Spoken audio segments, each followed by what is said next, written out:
Welcome to Baz Travels. After driving 14,826 kilometers through 24 states and Washington, D.C., I've seen rocket launches to the Grand Canyon and Hoover Dam. I've explored Route 66, ghost towns, deserts, snow, and beaches on both coasts. From Vegas casinos to Alcatraz, the White House to Hollywood. Join me for a journey of the ordinary and the extraordinary. Loading destination. Simulation starting in 3, 2, 1.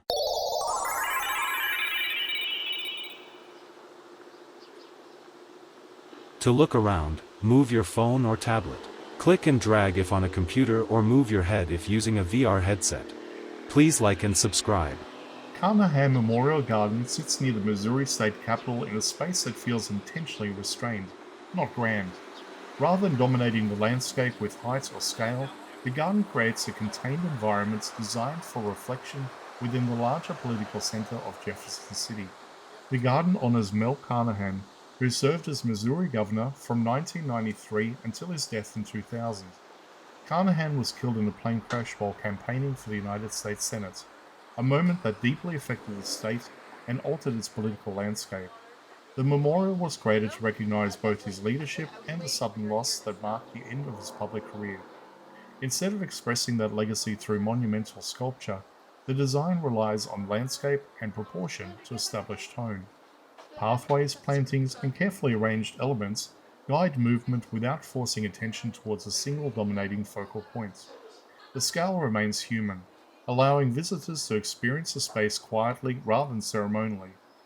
That choice reinforces the idea that leadership is not only expressed through power, but also through service and continuity. Carnahan's administration focused heavily on infrastructure, education reform, and expanding access to health services. The memorial does not attempt to catalogue these policies in physical form. Instead, it functions as acknowledgement, offering a setting where public memory is carried through space rather than inscription. Only a short distance away stands the Lohman building, a structure that anchors Jefferson City to a much earlier chapter of its development. Built in 1839 by James Lohman, the building originally operated as a warehouse serving river commerce. During the 19th century, goods transported by steamboat were transferred into facilities like this, before moving inland to emerging communities. Its location near the Missouri River was driven by necessity rather than symbolism. Where the garden represents late 20th century public service, the Lohman building reflects early economic infrastructure. Its masonry walls and practical design speak of the time when Jefferson City depended directly on river trade to survive. Before government employment defined the local economy, river transport and distribution shaped the rhythm of the city.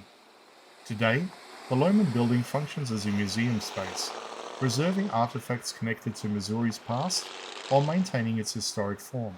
Its continued presence demonstrates how Jefferson City layers new meaning onto old structures rather than replacing them entirely. Seen together, the Carnahan Memorial Garden and the Lohman building illustrates how this capital integrates memory across centuries. One space commemorates modern political leadership, the other preserves 19th century commerce. Their proximity allows visitors to move between eras within a few steps, reinforcing the idea that Jefferson City's identity rests on both governance and geography.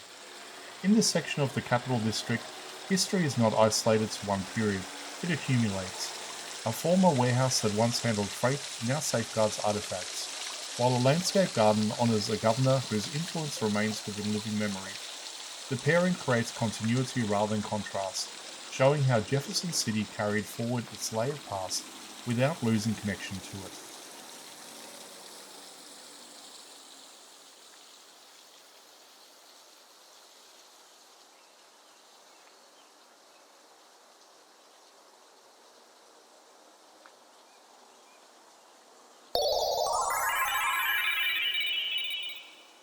Simulation terminated.